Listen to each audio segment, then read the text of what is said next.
Hello, students. Welcome back to Blade Learner K-12. Myself, Mahvish Sadaf, and I am here to teach you biology of class 12. We have already started the third chapter, which is human reproduction. And in the last four lectures, we had discussed about male and female reproductive system, spermatogenesis, oogenesis, menstrual cycle. And now we are going to study about fertilization, sex determination, and about cleavage. So let's start with fertilization. Fertilization का मतलब आपको पता ही है, fusion of male and female gamete. लेकिन अब हम लोग थोड़ा इसको डिटेल में पढ़ेंगे, ठीक है। फर्टिलाइजेशन होने से पहले क्या होता है आपको पता है, कॉपुलेशन होने के बाद स्पर्म जो होता है वो फीमेल की बॉडी में एंटर करता है, ठीक है। और स्पर्म कब एक्टिवेशन किया जाता है, ठीक है, स्पर्म को एक्टिव बनाया जाता है। और वो कहाँ किया जाता है, फीमेल जेनाइटल ट्रैक्ट और सर्विक्स रीजन में। इसको आप याद रखेंगे, C for cervix and C for नाम आता है capacitation. This is known as activation, ठीक है। तो ये कैपेसिटेशन और एक्टिवेशन कहाँ किया जाता है स्पर्म का, सर्विक्स रीजन में, ठीक है। कैल्शियम आयन जो होता है वो एंटर करता है स्पर्म में ताकि उसकी मोटिलिटी को और इंक्रीज किया जा सके, ठीक है। तो कैल्शियम आयन इस वजह से एंटर करता है इसमें। सबसे पहला इसमें क्या होता है, एक्रोसोमल रिएक्शन। जैसे ही स्पर्म में, ठीक है, सब कुछ हो गया, एक्टिव बना दिया गया स्पर्म को। अब जो है स्पर्म वो पहुंचा, यहाँ पर ओवम है, ठीक है। कहाँ पर पहुंचा, एम्प्यूलरी इस्थमिक जंक्शन, ठीक है। यहाँ पर स्पर्म पहुंचा। अब ये स्पर्म क्या कहता है, इसके हेड के अंदर एक्रोसोम होता है, मैंने आपको कहा था एक कैप टाइप स्ट्रक्चर होता है एक्रोसोम। अब एक्रोसोमल रिएक्शन स्टार्ट होगी, ठीक है। When sperm reaches एम्प्यूलरी isthmic junction, enzymes present in head of the sperm starts it's functions.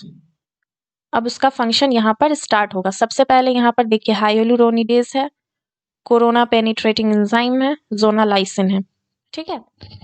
अब देखिए यहाँ पर क्या होता है, देखिए ये हो जाता है सेकेंडरी ओसाइट का प्लाज्मा मेम्ब्रेन।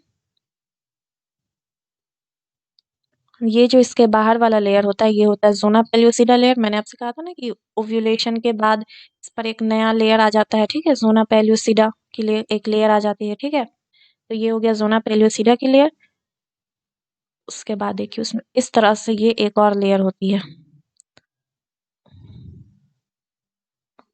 इसका नाम होता है कोरोना लेयर, ठीक है, जिसको कि कोरोना रेडिएटा कहा जाता है। उसके बाद क्या होता है, यहाँ पर ग्रैन्युलोसा सेल की लेयर होती है, ठीक है, क्योंकि ये मैच्योर फॉलिकल बन चुका है। इस तरह से ये ग्रैन्युलोसा सेल्स होते हैं इसमें, ठीक है। देखिए मैं इसका नाम लिख देती हूँ सबसे पहले। ये हो गई ग्रैन्युलोसा सेल, ग्रैन्युलोसा सेल, ठीक है। ये जो ग्रैन्युलोसा सेल होती है ना, ये हाइलुरोनिक एसिड की वजह से ऐसे चिपकी चिपकी सी होती है, ठीक है, हाइलुरोनिक एसिड। अभी तो ये लेयर ऐसे ही है ना, सेकेंडरी ओसाइट तो अभी ऐसे ही है, ओवम तो बना नहीं है, तो सारी लेयर्स भी होंगी। तो देखिए ये जो हाइलुरोनिडेज एंजाइम है ना, यहाँ पे जैसे ही स्पर्म आएगा, ये स्पर्म है, स्पर्म को सबसे पहले क्या मिलेगा, ये ग्रैन्युलोसा सेल की लेयर जो कि हाइलुरोनिक एसिड से ऐसे एक दूसरे से चिपकी हुई है, ठीक है। इसको डिसॉल्व करके ये अंदर पड़ेगा। इसलिए सबसे ये जो एंजाइम है हाइलुरोनिडेज, ये हाइलुरोनिक एसिड को डिसॉल्व करने के लिए होता है, ठीक है। नेक्स्ट यहाँ पर ये वाली लेयर क्या है, कोरोना रेडिएटा। इस तरह से ये, ठीक है, ये कौन सी लेयर है, कोरोना रेडिएटा।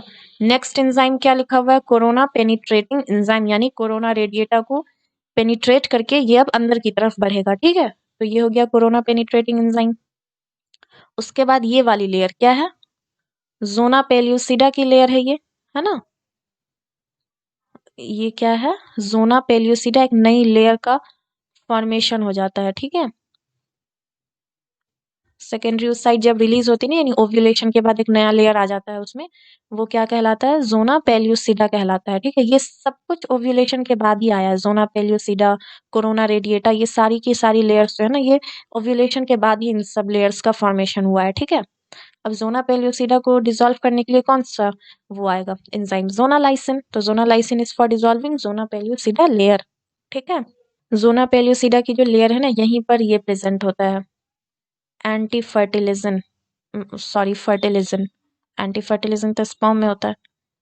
फर्टिलिजन, यहीं पर फर्टिलिजन एंड एंटी फर्टिलिजन रिएक्शन होती है, जैसे ये ज़ोना पेल्यूसिडा के पास पहुंचता है। ठीक है, रिएक्शन होने के बाद फिर ये अब अंदर जाएगा। ठीक है, अंदर जाने के बाद उसको क्या मिलेगा? यहाँ पर प्लाज्मा मेम्ब्रेन। ठीक है, सेकेंडरी oocyte की प्लाज्मा मेम्ब्रेन, इसका एक नाम होता है, कहा जाता है इसको क्या? Vitelline membrane. Vitelline membrane. Vitelline membrane क्या है? कुछ नहीं है, प्लाज्मा मेम्ब्रेन है ये, प्लाज्मा मेम्ब्रेन। ठीक है, उसके बाद ये क्या हो गया? इसका न्यूक्लियस हो गया। यही स्पर्म जो है अब इस न्यूक्लियस के पास जाता है, तो स्पर्म के अंदर भी न्यूक्लियस होता है। ठीक है, इसका न्यूक्लियस फ्यूज कर जाता है। फ्यूजन जैसे ही होता है, फर्टिलाइजेशन हो जाता है। ठीक है, जाइगोट का फॉर्मेशन हो जाता है। ठीक है, तो ये सब कुछ हो गया आपका एक्टोसोमल रिएक्शन। देखिए, ये विटेलाइन मेम्ब्रेन है ना, इस विटेलाइन मेम्ब्रेन के बाहर में जो ये थोड़ा सा आपको स्पेस दिख रहा है, इस स्पेस को क्या कहा जाता है? Peri vitelline space. Peri vitelline space. ठीक है, इसको क्या कहा जाता है? Peri vitelline space. तो क्या होता है ना कि जब ये स्पर्म जो है पेरी विटेलाइन स्पेस में पहुंचता है, ठीक है, बाहर से सब कुछ को पेनिट्रेट करते करते ये पेरी विटेलाइन स्पेस के पास पहुंचता है। ठीक है, और यहाँ पर ये क्या करता है?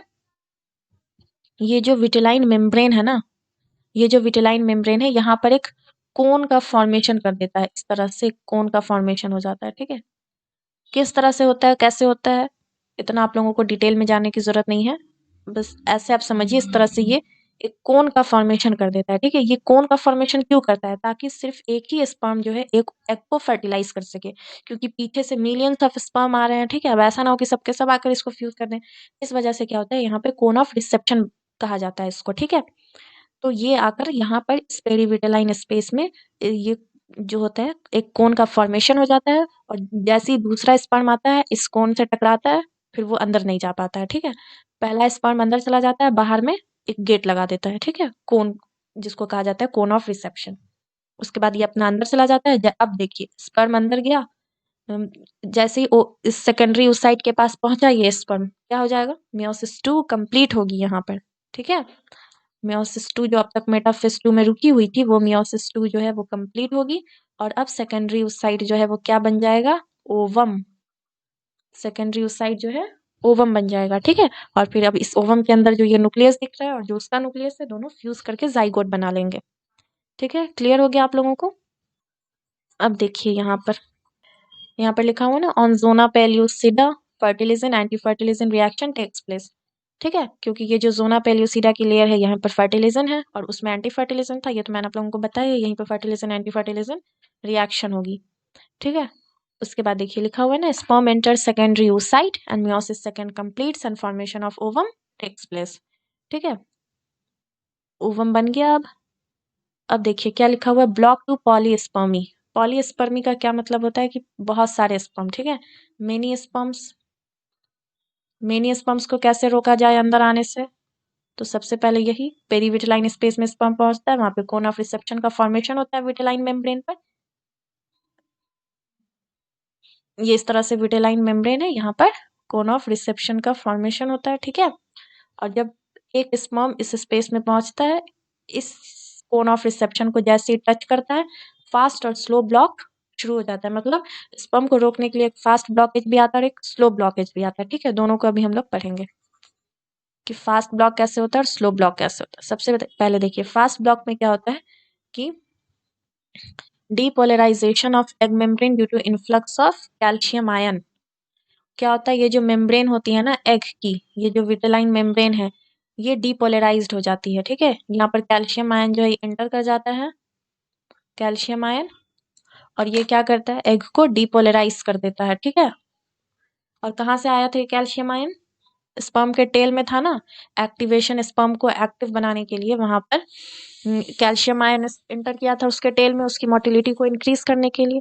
ठीक है, तो वो यहाँ पर क्या होता है, अंदर में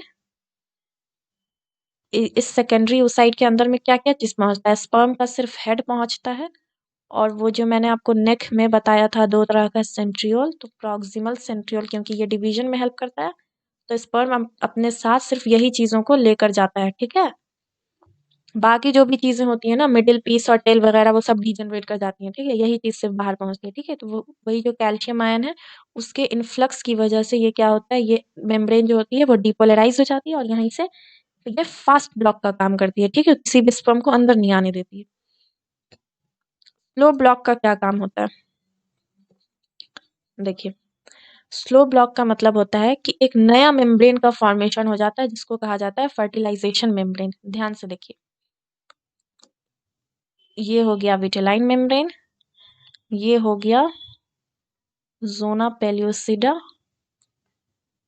और ये जो पेरीविटेलाइन स्पेस है ना, यहीं पर ये एक नया मेम्ब्रेन का फॉर्मेशन हो जाता है जिसको कहा जाता है फर्टिलाइजेशन मेम्ब्रेन। तो आप देख कर बताइए कि फर्टिलाइजेशन मेम्ब्रेन का फॉर्मेशन कहाँ पर हुआ, विटेलाइन मेम्ब्रेन और ज़ोना पेलियोसिडा के बीच में हुआ। ठीक है, ये है विटेलाइन मेम्ब्रेन और ये बाहर में है ज़ोना पेलियोसिडा, इनके बीच में फर्टिलाइजेशन मेम्ब्रेन आ जाता है। ठीक है, और ये जो है फिर कोई भी स्पर्म जैसे ही आता है इसके पास तो ये फर्टिलाइजेशन मेम्ब्रेन उसको रोक देता है। और दूसरा तरीका क्या है स्लो ब्लॉक में, कि ज़ोना पेलियोसिडा जो है अपने रिसेप्टर्स को डिस्ट्रॉय कर देता है। ज़ोना पेलियोसिडा के पास फर्टिलिजन था और स्पर्म जैसे ही आता है वहां पर फर्टिलिजन एंटी फर्टिलिजन रिएक्शन होता है। ठीक है, अब कोई रिसेप्टर वहां पर होगा ही नहीं तो रिएक्शन कैसे होगी, फिर अंदर कैसे कोई चीज जाएगी। ठीक है, तो ये अपने रिसेप्टर्स को डिस्ट्रॉय कर देती है। ठीक है, तो ये 2 चीज आती है स्लो ब्लॉक में। ठीक है, formation of fertilization membrane and zona pellucida destroys its receptors. ठीक है, तो ये सब कुछ था आपको फर्टिलाइजेशन के बारे में डिटेल में। ठीक है, सब कुछ आप समझ गए। स्पर्म का क्या जाता है, सिर्फ हेड और proximal centriole, head plus proximal centriole. ठीक है, अभी आगे इसका यूज आएगा प्रॉक्सिमल सेंट्रियोल का। समझ गए सब कुछ आप लोग, ओवम बन गया। ठीक है, सब कुछ हो गया। तो ये सब कुछ था फर्टिलाइजेशन के बारे में। नेक्स्ट अब हम लोग देखेंगे सेक्स डिटर्मिनेशन। ठीक है, कि कौन मेल है कौन फीमेल है। ठीक है, देखिए, आप लोगों को पता होगा कि मेल फीमेल, मेल का जो क्रोमोसोमल स्ट्रक्चर होता है वो होता है एक्स वाई और फीमेल का होता है एक्स एक्स। ठीक है, 23 पेयर्स ऑफ क्रोमोसोम होते हैं और प्लस उसमें एक्स वाई होता है। ठीक है, और फीमेल में क्या होता है 22 pairs plus x x chromosome होते हैं। ठीक है, इसमें एक्स वाई क्रोमोसोम होते हैं और इसमें एक्स एक्स क्रोमोसोम होते हैं। अब देखिए, यहाँ पर जो ये आपका गैमीट है, गैमीट के अंदर तो हाफ होंगे ना, तो गैमीट के अंदर कितने होंगे, यहाँ पर तो पेयर्स थे, ये भी पेयर था ये भी पेयर था। ठीक है, ये भी पेयर्स है और ये भी पेयर था। तो ये तो बॉडी के अंदर बात किया, अगर हम गैमीट के अंदर बात करेंगे तो हाफ हो जाएंगे, है ना। तो ये जैसे ओवम है तो ओवम में कितने क्रोमोसोम होंगे, सबसे पहले तो 22 क्रोमोसोम प्लस 22 प्लस कितने क्रोमोसोम, या तो 22 प्लस एक्स होंगे, है ना। हाफ में तो इसके पास यही होगा ना 22 प्लस एक्स। ठीक है, अब इसके जो दोनों क्रोमोसोम है वो एक्स एक्स ही है, तो क्या फर्क पड़ता है किसी में एक्स है किसी में दूसरा एक्स है, होना तो एक्स ही है। लेकिन स्पर्म उसमें भी हाफ होंगे, तो 22 प्लस या तो एक्स होंगे या 22 प्लस वाई होंगे, यानी आधे स्पर्म के अंदर 22 प्लस एक्स वाले क्रोमोसोम होंगे और आधे के अंदर 22 प्लस वाई होंगे। अब इन दोनों में से ये जो फर्टिलाइजेशन है, मतलब कौन सा स्पर्म आकर ओवम को फर्टिलाइज करने वाला है, ये तो एक रैंडम प्रोसेस है, चांस फैक्टर है ना, कि कौन सा आएगा, कोई प्रेडिक्ट तो नहीं कर सकता ना कि एक्स आएगा या वाई आएगा। ठीक है, तो अगर ये 22 प्लस एक्स वाला क्रोमोसोम अगर इसको फर्टिलाइज कर देता है तो क्या हो जाएगा, ये 22 प्लस 22 मिलके ये यहाँ पर 44 बना लेंगे और x प्लस एक्स मिलकर के एक्स एक्स बना लेंगे, यानी ये क्या बन गई, फीमेल बन गई। ठीक है, लेकिन अगर 22 प्लस वाई वाला अगर इस ओवम को फर्टिलाइज करता है तो 22 प्लस 22 ये 44 बन जाएंगे और ये x प्लस वाई मिलकर के एक्स वाई बना देंगे। ठीक है, यानी कि ये 44 प्लस एक्स वाई क्या बन गया, मेल बन गया।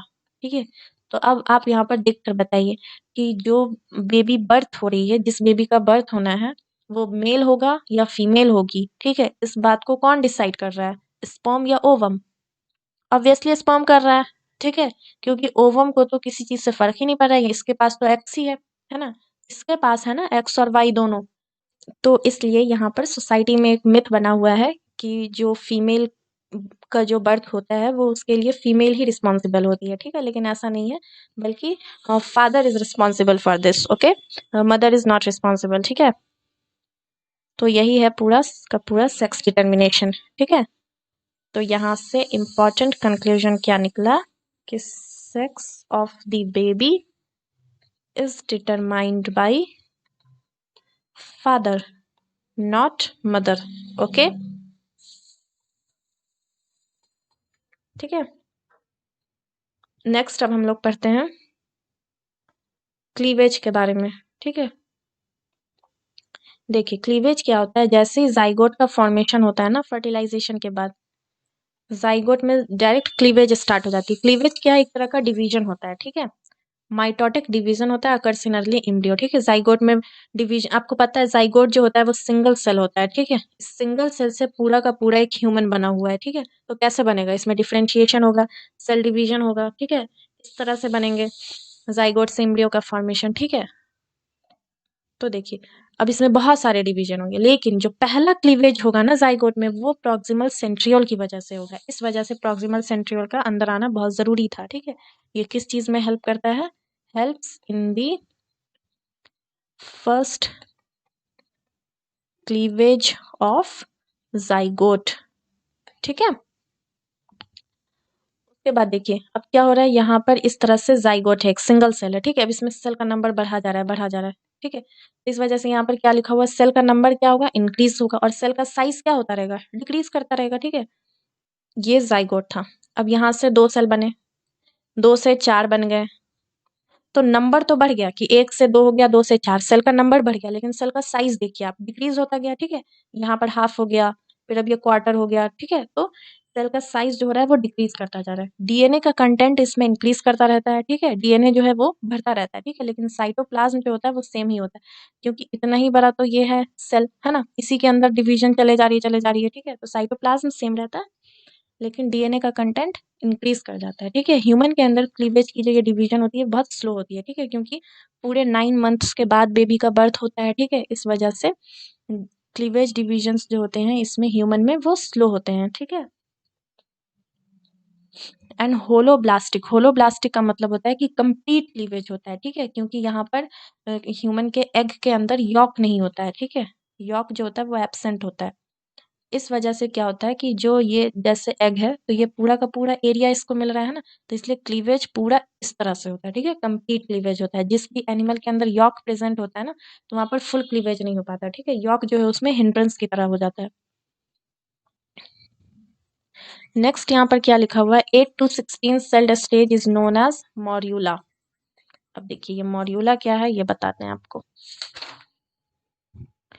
यहाँ पर ये सेल था, 1 से 2 सेल बने, 2 से 4 सेल बन गए, ठीक है। अब 4 से क्या होगा, 8 सेल बनेंगे, ठीक है। तो यही 8 सेल्ड स्टेज जो है ना, 8 से लेके 16 सेल्ड स्टेज जो कहलाती है ना, उस स्ट्रक्चर को हम लोग क्या कह लेते हैं, ब्लास्ट्यूला, ब्लास्ट्यूला। और वैसे इन सबको क्या कह रहे थे हम लोग, ब्लास्टोमेयर्स,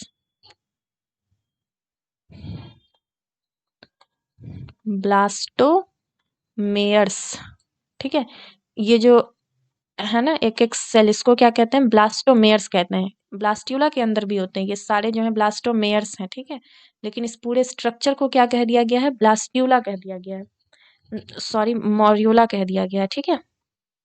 ब्लास्ट्यूला इसके बाद आएगा, मॉर्यूला कह दिया गया है, ठीक है, 8 to 16 सेल्ड स्टेज को। अब देखिए 16 सेल स्टेज के बाद अब फर्दर डिवीजन होगी, और ये माइटोटिक डिवीजन होती है, ठीक है, तो इसलिए नंबर जो है हमेशा डबल होता रहेगा। अब 16 के बाद क्या आ जाएगा, 32 सेल्ड स्टेज, 32 सेल्ड स्टेज, इसको कहते हैं हम लोग ब्लास्ट्यूला, ब्लास्ट्यूला, ठीक है। अब देखिए अब ब्लास्ट्यूला का स्ट्रक्चर बनाते हैं। देखिए ये जो जाइगोट बनता है ना, इसके अंदर जो है जोना पेल्यूसिडा की लेयर अभी रहती ही है, जोना पेल्यूसिडा बाद में डीजेनरेट करता है, ठीक है। जो जोना पेल्यूसिडा की लेयर आपको पता है ना, ओव्यूलेशन के बाद जो एक नई लेयर का फॉर्मेशन होता है, तो जोना पेल्यूसिडा रहती ही है, ठीक है। देखिए इसके अंदर ऐसे होंगे 32 सेल स्टेज, इस तरह से 32 सेल्स हैं, ठीक है। तो ये जो बाहर वाली लेयर है, ये क्या है, जोना पेल्यूसिडा। 32 सेल स्टेज को मैंने अभी दिखाया आपके सामने। अब इसके बाद क्या होते हैं, सेल जो है अरेंज होना स्टार्ट करता है, ठीक है। ऐसे बिल्कुल एक साथ भरे पड़े हैं ना, अब ये अरेंज होते हैं। तो देखिए किस तरह से अरेंज होते हैं, ये देखिए कुछ सेल जो होते हैं ना, वो बाहर की लेयर को बना लेते हैं, कुछ सेल जो है यहाँ पर चले जाते हैं, इस तरह से ये सेल हैं पूरे, ठीक है। इसके अंदर ये सबका न्यूक्लियस, और कुछ सेल जो है यहाँ पर ऐसे इस तरह से अटैच हो जाते हैं। ब्लास्ट्यूला के कुछ सेल बाहर ऐसे आउटर लेयर बना लेते हैं और कुछ सेल इस तरह से अरेंज हो जाते हैं, cluster of cells, cluster of cells. इसको क्या कहते हैं, इनर सेल मास कहते हैं। अंदर में है ना, इसलिए इसको कहा जाता है इनर सेल मास। और ये जो बाहर की लेयर है ना, इसको कहा जाता है ट्रोफोब्लास्ट। क्या कहा जाता है इसको, ट्रोफोब्लास्ट, ठीक है। ट्रोफोब्लास्ट आउटर लेयर होती है और अंदर हो जाता है इनर सेल मास। और ये जो बीच में आपको कैविटी है ना, ये ब्लास्ट्यूला की कैविटी होती है, इसको क्या कहा जाता है, ब्लास्टोसील। क्या है ये, कैविटी है ब्लास्ट्यूला की, ठीक है, कैविटी। फर्दर जब इसमें और भी ज्यादा डेवलपमेंट होती है, ठीक है, ये इनर सेल मास भी जो है वो दो तरह के सेल में डिवाइड हो जाता है, ठीक है, क्यूबॉइडल, कॉलमनार, बहुत सारे इसमें डिवीजन होते हैं फर्दर, वो भी यहाँ पर आपको डिटेल में नहीं पढ़ना है, ठीक है। तो आगे और सेल के डिवीजन एंड डिफरेंशिएशन के बाद फाइनली क्या होता है कि ये जो इनर सेल मास होता है, ये इम्ब्रियो में डेवलप कर जाता है। इनर सेल मास जो होता है वो क्या बना लेता है, इम्ब्रियो, ठीक है। और ये जो ट्रोफोब्लास्ट की लेयर है ना, ये बाहर की लेयर है, तो ट्रोफोब्लास्ट जो होता है ये अटैच कर जाता है किसमें, एंडोमेट्रियम में, अटैच टू एंडोमेट्रियम, एंडोमेट्रियम में ये अटैच कर जाता है, ठीक है। यही जब एंडोमेट्रियम में अटैच करता है तो उस अटैचमेंट को क्या कहा जाता है, इम्प्लांटेशन, जो कि हम लोग नेक्स्ट वीडियो में पढ़ेंगे, ठीक है। आप लोगों को क्लीवेज समझ में आ गया होगा, ठीक है। तो ये सब कुछ था आपका फर्टिलाइजेशन एंड क्लीवेज, ठीक है। तो फिर मिलते हैं नेक्स्ट वीडियो में, तब तक के लिए stay tuned, thank you, bye bye.